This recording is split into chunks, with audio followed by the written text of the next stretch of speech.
Cette vidéo va vous montrer comment calculer une aire entre deux courbes.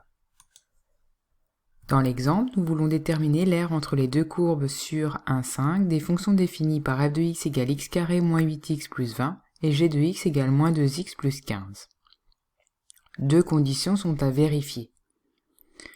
D'abord, la continuité des deux fonctions sur l'intervalle en question et la position relative des deux courbes, c'est-à-dire savoir si CF est au-dessus de CG ou l'inverse sur l'intervalle en question.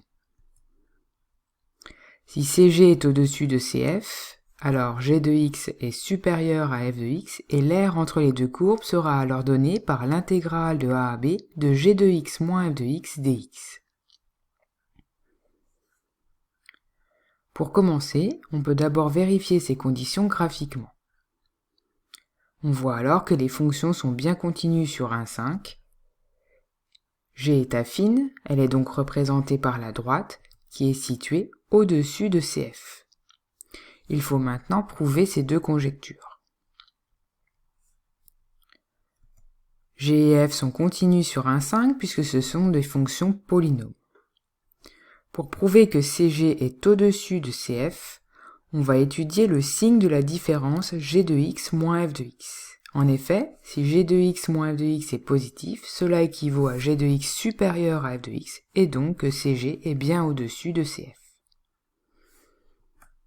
Pour notre exemple, la courbe G est au-dessus de la courbe F. On va donc calculer la différence g de x moins f de x. Pour le calcul, soyez attentifs à bien changer les signes de la deuxième expression, puisqu'on a moins f de x. Donc on change les signes de l'expression en entier. On va maintenant étudier le signe de cette différence qui est un polynôme du second degré. Pour cela, on calcule donc le discriminant, delta, qui est égal à 16, qui est positif. Le polynôme a donc deux racines, qui sont ici 5 et 1. Puisque a est négatif, le polynôme est donc positif entre les deux racines 1 et 5, ce qui prouve que g de x moins f de x est bien positif sur 1, 5. Autrement dit, g de x est supérieur à f de x sur l'intervalle 1, 5.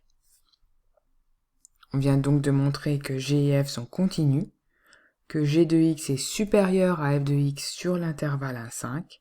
L'aire entre les deux courbes sur 1, 5 est donc donnée par l'intégrale de 1 à 5 de g de x moins f de x dx.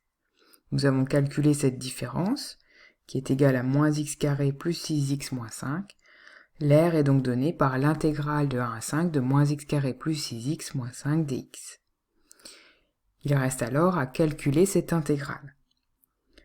On recherche d'abord une primitive. Puisqu'on a un polynôme, on utilise la formule de x puissance n, qui a pour primitive x puissance n plus 1 sur n plus 1. On obtient alors que h de x est égal à moins x cube sur 3, plus 3x carré, moins 5x. L'intégrale de 1 à 5 de petit h de x dx est donc égale à grand h de 5 moins grand h de 1, puisque la borne supérieure est 5. Nous remplaçons donc x par 5 puis 1 dans la primitive, et le calcul nous donne comme résultat 32 tiers. L'aire entre les deux courbes sur 1, 5 est donc égale à 32 tiers unité d'aire.